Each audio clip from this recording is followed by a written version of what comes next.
नमस्कार दोस्तों, आज के वीडियो में आप सभी का स्वागत है।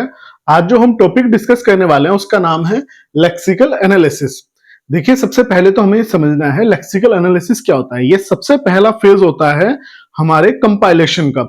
जैसे हम कंपाइलर डिजाइन बना रहे हैं, हमारा प्रोग्राम क्या होता है कि एक सोर्स कोड है और उसके बाद में हमें मशीन कोड बनाना है। तो उस प्रोजेक्ट फेसेस के बीच में जो सबसे पहला फेज होता है वो एनालिसिस होता है।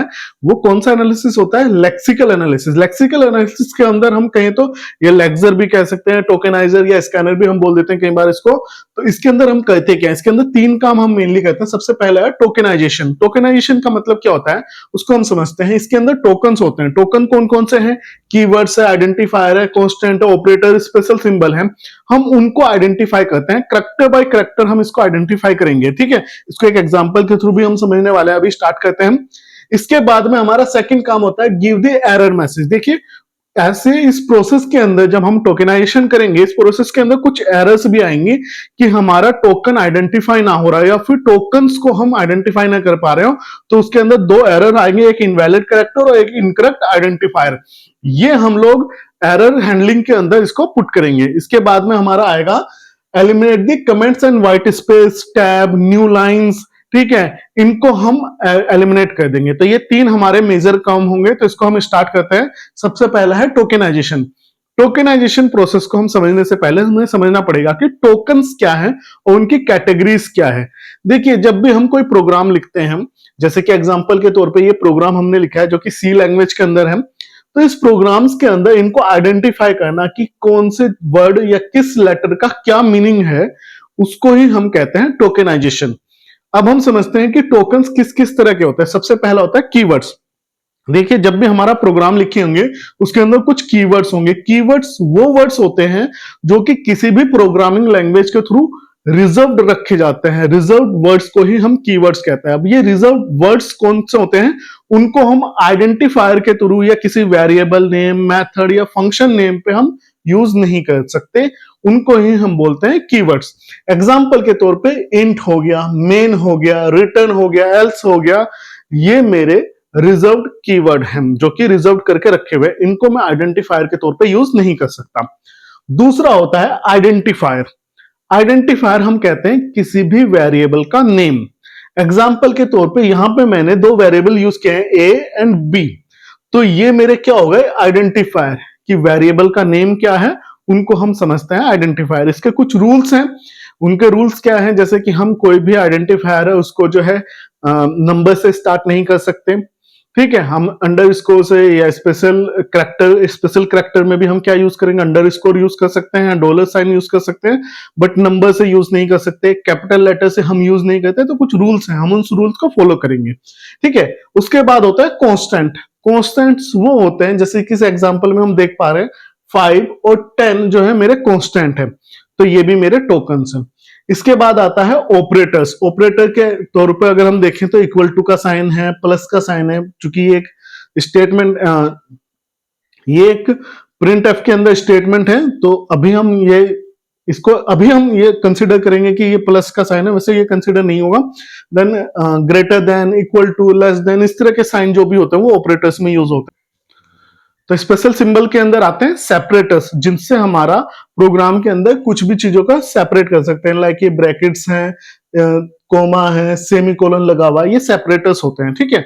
इनको हमें आइडेंटिफाई करना है। तो सबसे पहला काम होता है हमें टोकेनाइजेशन, हम कैटेगरीज में डिवाइड करते हैं और इनको अलग अलग कैटेगरीज से हम आइडेंटिफाई करते हैं। सेकंड वर्क जो है एरर मैसेज फाइंड आउट करना। देखिए, एरर मैसेज जैसे मैंने पहले बताया, लेक्सिकल एनालाइजर जो है एरर मैसेज को डिटेक्ट करेगा और उसको आइडेंटिफाई करेगा। Invalid character. इनवैलिड कैरेक्टर का मतलब है कि मान लीजिए मैंने कोई कैरेक्टर लिया है, इस तरह से है ए, इस तरह से, ठीक है। तो ये इनकरेक्ट आइडेंटिफायर है, ठीक है, क्योंकि ये वेरिएबल नेम सही नहीं है। और कैरेक्टर्स जैसे कि कई बार ऐसा आ जाएगा, मान लीजिए यहाँ पे हैश लगा हुआ है, ठीक है, तो ये इसको आइडेंटिफाई नहीं कर पा रहा है कि ये क्या मतलब है यहाँ पे। तो ये दो तीन चीजों को जो है एरर मैसेज को हैंडल करेगा। तो अब इसको हम समझते हैं एलिमिनेट द कमेंट्स। यहाँ पे अगर हम देखें प्रोग्राम्स के अंदर, जैसे ये सेकंड जो लाइन है ये कमेंट है, इसको एलिमिनेट कर देगा। व्हाइट स्पेस है बीच में, इनको एलिमिनेट कर देगा, ठीक है। टैब होगा, जैसे कि यहाँ पे टैब दिया हुआ है, इनको एलिमिनेट कर देगा। न्यू लाइन को एलिमिनेट कर देगा। तो ये सारा काम होता है आपका टोकनाइजेशन का। अब हम समझते हैं कि ये करेगा कैसे, या फिर हम इसको टोकन्स में डिवाइड कैसे करेगा। देखिए हम समझते हैं कि ये जो मेरा प्रोग्राम लिखा हुआ है एग्जांपल के तौर पे, इसको हम करेंगे। इसको समझने से पहले हम एक चीज और समझते हैं कि टोकनाइजेशन के लिए कौन सी मशीन हम यूज करेंगे। तो इसके लिए हम यूज करेंगे regular expression, regular language use होगा। रेगुलर एक्सप्रेशन को रिप्रेजेंट करने के लिए जो मशीन यूज होती है उसको हम बोलते हैं फाइनाइट ऑटोमेटा। हम कह सकते हैं कि डीएफए या फिर एनएफए, या फिर हम कहेंगे जनरली फाइनाइट ऑटोमेटा यूज होगा टोकनाइजेशन के लिए। तो अब ये मेरा एक प्रोग्राम है, इसको हम एक एग्जांपल के तौर पे समझ लेते हैं कि ये टोकनाइजेशन करेगा कैसे। तो ये सबसे पहला काम करेगा कि ये पहले फाइंड आउट करेगी ये क्या है। तो ये मेरा एक रिजर्व कीवर्ड है जो कि वेरिएबल डेटा टाइप्स के अंदर आता है, तो इसको 1 काउंट कर लेगा। इसी तरह से फिर ये सेकंड काउंट करेगा, ये भी है 2, देन 3, देन 4। ये इस तरह से काउंटिंग करता चला जाएगा। इनको इस सिंबल टेबल के अंदर, जो हमने देखा था सिंबल टेबल के अंदर पुट करता चला जाएगा कि किसका क्या मीनिंग है। ठीक है, उसके बाद में देन ये सेपरेटर आया। ठीक है, 5 हो गया। ये पूरा चूंकि ये कमेंट सेक्शन है, इसको पूरी तरह से इग्नोर कर देगा। Then 6, 7, 8, 9, 10, 11, 12, 13 and 14। इस लाइन तक मेरे 14 जो है मेरे टोकन्स मुझे फाइंड आउट हो चुके हैं। अब इसके बाद में नेक्स्ट लाइन हम चलेंगे। देन ये लिखा है इफ 15, 16, 17, 18, 19 एंड 20। तो इस लाइन तक मेरे 20 फाइंड आउट हो चुके हैं। Then 21, 22 and 23। ठीक है, ये कैटेगरीज भी हम समझ थे। ये रिजर्व कीवर्ड है, ये आइडेंटिफायर है, ये स्पेशल कैरेक्टर है। इसी तरह से ये 24 आ जाएगा। ठीक है, 25, 26 एंड 27। अब यहां पे आएगा, यहां पे एक कंफ्यूजन आपको रहेगा। ये हो जाएगा 28, 29 एंड ये हो गया 30।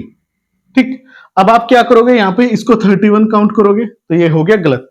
देखिए हमें कई बार हमें ये समझना पड़ेगा, कुछ सिंबल्स मेरे ऐसे होते हैं जहां पे मेरा क्या होगा कि मुझे उसके आगे पीछे का भी देखना है। तो जनरली अगर प्रिंट एफ के अंदर, हमारा प्रिंट एफ का सिंटेक्स क्या होता है कि प्रिंट एफ कुछ इस तरह से लिखा होगा। ठीक है, ये डबल कोटास के बीच में जो भी होगा ये पूरे के पूरे को एक लिखेगा, एक कंसिडर करेगा। दैट मीन्स कि ये स्टार्ट हुआ, एंड हुआ, और ये पूरे को एक टोकन्स में कन्वर्ट करेगा। तो इसको मुझे समझना है। तो ये पूरा क्या होगा मेरा, ये पूरा ही 30 होगा यहां तक। ठीक है, देन ये कोमा जो है 31, 32, 33 एंड 34। ठीक है, इसी तरह से इसमें ये 35, 36 और ये पूरा। अब यहां पे ये प्लस का साइन में, ये ऑपरेटर है, बट इसको हम आइडेंटिफाई नहीं करेंगे क्योंकि अगेन प्रिंट के अंदर अगर कुछ भी लिखा है तो उसको वो सिंगल यूनिट मान के चलेगा, एक टोकन्स में कन्वर्ट करेगा। तो 37, 38, 39, 40 एंड 41। तो टोटल्स यहाँ पे जो मुझे टोकन्स मिलेंगे वो मिलेंगे 41 टोकन्स मेरे को मिलेंगे, और इनको मैं अलग अलग कैटेगरीज में डिवाइड करके मैं स्टोर कर दूंगा सिंबल टेबल के अंदर। तो आई होप आप लोगों को टोकन्स में कैसे कन्वर्ट करते हैं ये समझ में आ गया होगा। अगर किसी भी तरह का डाउट है, कोई कंफ्यूजन, आप कमेंट सेक्शन में लिखिए, मैं इसको रिजोल्व करने की कोशिश करूंगा। और नेक्स्ट वीडियो में हम कुछ एग्जांपल लेने वाले हैं, टोकन्स कैसे कन्वर्ट करते हैं, कुछ डिफिकल्ट एग्जांपल लेंगे, और उसके बाद में हम नेक्स्ट वीडियो में उसके बाद देखने हैं फर्स्ट एंड फ्लो। तो आज का वीडियो देखने के लिए बहुत बहुत धन्यवाद। Thank you.